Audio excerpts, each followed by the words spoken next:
Hey everybody, welcome. Before I start the video today, I'm going to make a quick announcement. I have been doing BMX lately, that's why my hair is a little disheveled. Just got back from doing that.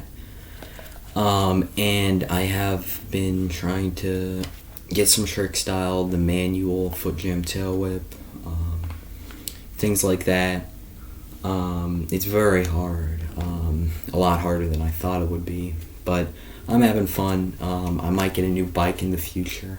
I'm really thinking between the whip, or the kink whip, or the Colt Devotion. They both look like great bikes to me, but there might be a BMX video coming up soon. If I do get a new bike, I will be doing a review on that new bike. So if you have any idea what these bikes, how these bikes run, what do you think? Please put it in the comments below which one you think I should get. But today we're going to be talking about time skips in video games, books, movies, stuff like that. I would not call a flashback a time skip, nor somebody telling somebody else the future, which happens a lot in Watership Down. There's like a rabbit that can tell the future. It's my favorite book, but I would not call that a time skip. A lot of times at the start of something, there will be you will see the characters or character at a younger age. Like in Horizon Zero Dawn, you see Aloy as a child. You play as her for 30 minutes, and then you skip to her as an adult, and that's where the rest of the game is played out. Or in The Shining, you have a linear story, and then at the end it skips 6 months into the future just to see how the two main characters are coming along. This is also another great book.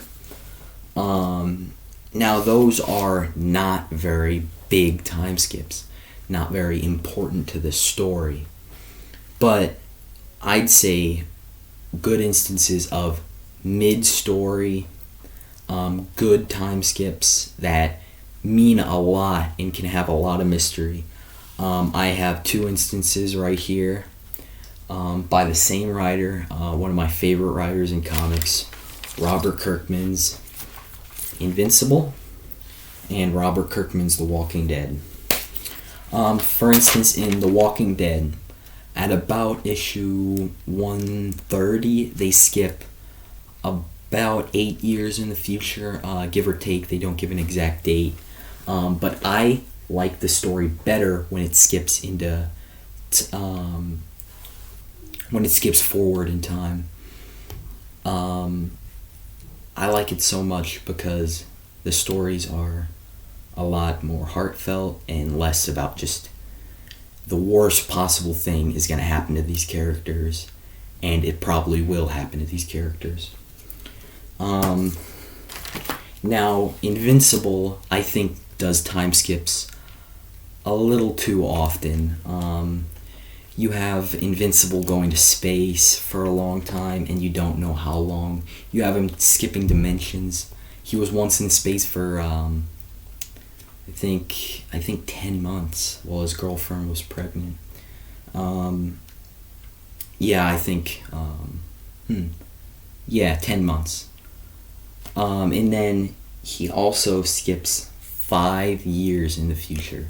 Now this was near the end, about 20 issues from the end, and he skips 5 years. He goes into an alternate dimension to get rid of a threat to his family, because he thought it was a big threat, but it really was not at all a big threat. But he gets stuck in that dimension due to a betrayal, and he is stuck in that dimension for 5 years while he has a child growing up. And he gets to miss those first 5 years, and it is a very sad, very surprising twist, even though Robert Kirkman has skipped time a few different times. An instance in video games where they do it well is The Last of Us. Now, I don't think The Last of Us did it as well as in Invincible and The Walking Dead, but spoiler alert, Joel pretty much gets impaled right here, and Ellie has to take care of Joel. And it skips about a month, 2 months, 3 months, maybe even 4 months. We don't get an exact date, but it really focuses on Ellie during that time, because she has to take care of Joel, and it really is a big question, because when it skips forward, it has a great suspense factor. That's really good in time skips. Is this character alive? Is this character alive? What impact did this thing have? What happened to this guy? A lot of those questions are very important. Ellie, the big suspense is you have to hunt with Ellie for 30 minutes, and you know it's the winter, and this stuff happened, and Joel got impaled in the fall, so you know it's been a while. So was Ellie able to take care of Joel? So you play for almost an hour without knowing. But you do realize that Joel was alive. Big suspense moment there, though. Another book that I don't have on hand right now is It by Stephen King. I think this book really is overrated. I did not like this book very much. It was a worthwhile read, definitely. But, people put that book above books like The Stand or The Shining or Pet Sematary, things like that. And I think those books outlive it 1,000 times better. It just felt very sluggish. But this isn't a review of it I'm doing. It follows... I wouldn't necessarily call this a time skip, but I guess it kind of is a time skip. But you're following two different stories.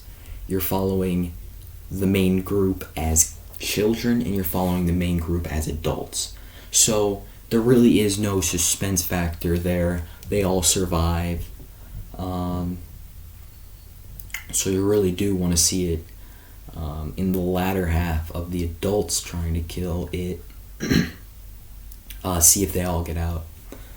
But I do feel that book was way too long, very sluggish. I do have the same complaint with The Stand. I think this book is very sluggish. I did read the unabridged version, but those are some instances of time skips in movies and games and comics and books. Any instances that you love, please put it in the comments. Please subscribe, please like. And yeah, I hope you enjoyed today's video. Just a quick little video I wanted to do just to keep kind of regular upload once every 2 weeks of these in-person videos. So thanks for watching, and stay tuned for the next video.